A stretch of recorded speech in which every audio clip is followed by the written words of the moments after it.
Hello viewers, আসসালামু আলাইকুম রহমতুল্লাহি ওয়াবারাকাতুহু। তাওপিকাস ক্রিয়েশনে আপনাদের সবাইকে স্বাগতম। আমি তাওপিকা ইসলাম। আমি আজকে আম্মুর কাছে ডাল রান্না শিখব। আমি এখন প্রয়োজন মতো ডাল নিয়ে নিচ্ছি। যারা ঘন ডাল পছন্দ করে তারা একটু বেশি দিবে, যারা পাতলা ডাল পছন্দ করে তারা একটু কম দিবে। এখন আমি ডালগুলোকে ভালো করে ধুয়ে নিব।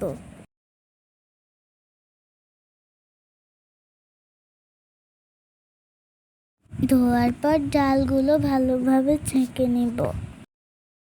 এখন আমি ডালগুলোকে রান্নার পাত্রে নিয়ে নিচ্ছি। এবার পাতিলটা চুলায় বসিয়ে দিলাম। সেদ্ধ হওয়ার জন্য অল্প পরিমাণ পানি দিলাম। এখন আমি লবণ নিয়ে নিব।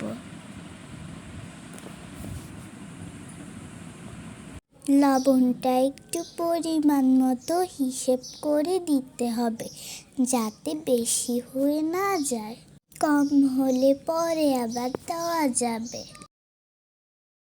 এখন দিয়ে দিব হলুদ গুঁড়ো। আমার হলুদটা একটু বেশি পড়ে গেছে। এখন আমি পেঁয়াজ মরিচ ধোয়ার জন্য পানি নিয়ে নিচ্ছি। এখন কাটাকুটার পালা। আর হ্যাঁ, ছোটরা বটি দিয়ে কাজ করার সময় একটু সাবধানে কাজ করতে হবে, যাতে হাত কেটে না যায়। টমেটোর মাঝখানের সাদা অংশটা ফেলে দিয়ে কিউব করে কেটে নিলাম। এখন আমি পেঁয়াজ কাটছি। প্রথমে পেঁয়াজের শিকড় এবং মাথাটা একটু কেটে নিব, যাতে খোসাগুলো টেনে তুলতে সুবিধা হয়।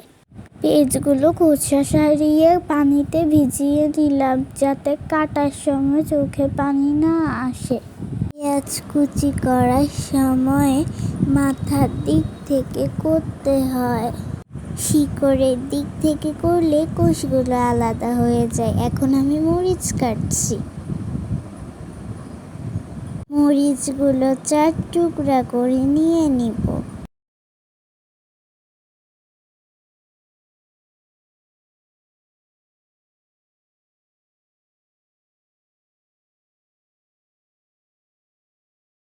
এখন 2 কোষ রসুন কুচি করে কেটে নিব।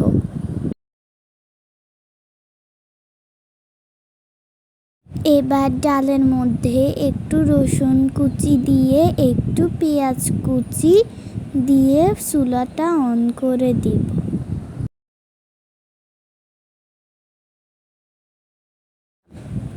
সিদ্ধ হওয়ার পর ডালটা ভালো করে ঘুঁটে নিলাম। এখন দিয়ে দিলাম কেটে রাখা টমেটোগুলো। দিয়ে দিলাম 2 মগ পানি। আবারও ঢেকে বলক আসা পর্যন্ত অপেক্ষা করব। একটা কড়াইয়ে একটু রসুন কুচি, একটু পেঁয়াজ কুচি তেলে ভেজে ব্রাউন কালার করে নেব। এটা দিয়ে ডালের মধ্যে ফোড়ন দিয়ে দিচ্ছি।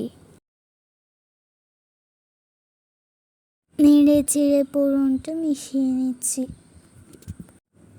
রান্না শেষ করে দিয়ে দিলাম একটু কাঁচামরিচ, একটু কাঁচা পেঁয়াজ। এতে ডালের স্বাদ অনেক বেড়ে যায়। এভাবে ডাল রান্না করলে শুধুই সব খেয়ে ফেলতে ইচ্ছে করে। আজ এই পর্যন্তই। সবাই ভালো থাকবেন। আল্লাহ হাফেজ।